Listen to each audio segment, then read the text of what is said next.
অঙ্কটি বলা হচ্ছে একটি সংখ্যা অপর সংখ্যার 3/4 গুণ, সংখ্যা দুইটির সমষ্টি 63 হলে সংখ্যা দুইটি কত? প্রিয় শিক্ষার্থী, দেখেন অঙ্ক সহজ বা বুঝতে না পারার কারণে ভুল হয়ে যায়। খেয়াল করেন, আমরা যদি এই ভগ্নাংশ থেকে ধরে নিই তাহলে অঙ্কটা বেশি সহজ হবে।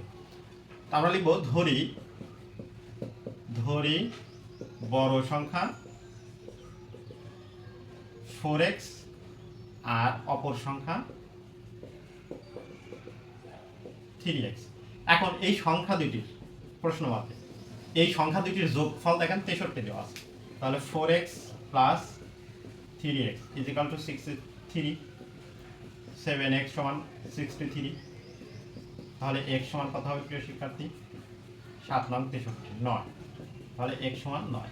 এখন তাহলে এখানে আমরা যদি মানটা বসাই তাহলে বড় সংখ্যা হবে হচ্ছে 4 গুণন 9 ইজ ইকাল টু 36, আর ছোট সংখ্যা হবে হচ্ছে 3 গুণন 9 ইজ ইকাল টু 27। প্রিয় শিক্ষার্থী, এই যে গ নাম্বার প্রশ্নের গ নাম্বারটি উত্তর।